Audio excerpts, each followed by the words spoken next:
सबसे पहले बाबा साहब डॉक्टर भीमराव अम्बेडकर जी को कोटि कोटि नमन करते हुए मैं मीडिया बंधुओं का बहुत बहुत आभारी हूँ कि वो हर वक्त हमारी जो आवाज़ है उसको बुलंद करते रहते हैं। आज की जो पत्रकार वार्ता है वो बाबा साहब doctor Bhimrao Ambedkar senior citizen and pensioner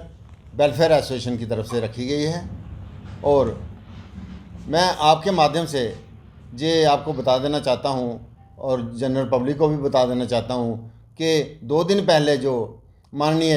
गृह मंत्री जी ने संसद में जो बाबा साहब के प्रति जो टिप्पणी की है उसकी हम कड़ी निंदा करते हैं, क्योंकि उन्होंने भरी संसद में बाबा साहब का अपमान किया है और कहा है कि क्या आप लोग अम्बेडकर अम्बेडकर अम्बेडकर अम्बेडकर करते हो।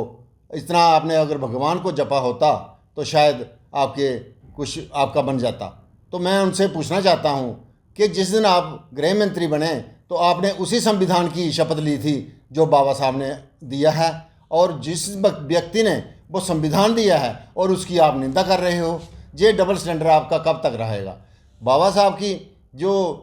प्रतिमाएं हैं, तस्वीरें हैं, उन पर आप 6 दिसंबर को भी और 14 अप्रैल को भी फूल मालाएँ चढ़ाते हो, और जो बाबा साहब की विचारधारा है उसके आप खिलाफ चलते हो। तो ये डबल स्टैंडर्ड जो आपका है ये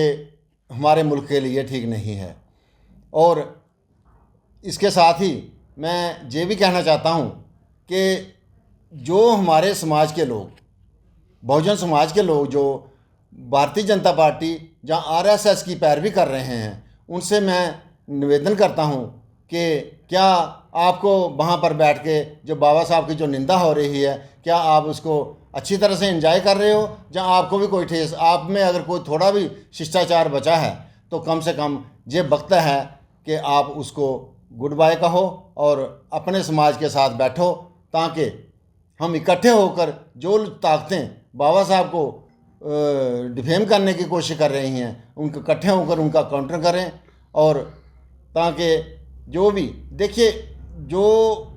5000 साल पहले बाबा साहब ने जो हमारे लिए जो प्रावधान थे उनको ख़त्म किया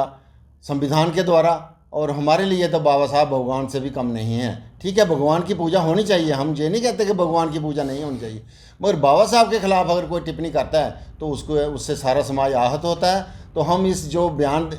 माननीय गृह मंत्री जी ने दिया है उसकी कड़ी निंदा करते हैं और सरकार से ये कहना चाहते हैं कि इस किस्म की जो आप बयानबाजी देते हो तो उस पर विराम लगना चाहिए, ताकि भारत में जो भी लोग रह रहे हैं, चाहे वो बाबा साहब के फॉलोअर हैं, जो भी हैं, उनको किसी की उनकी भावनाएं आहत ना हो। जय भीम, जय भारत, जय संविधान।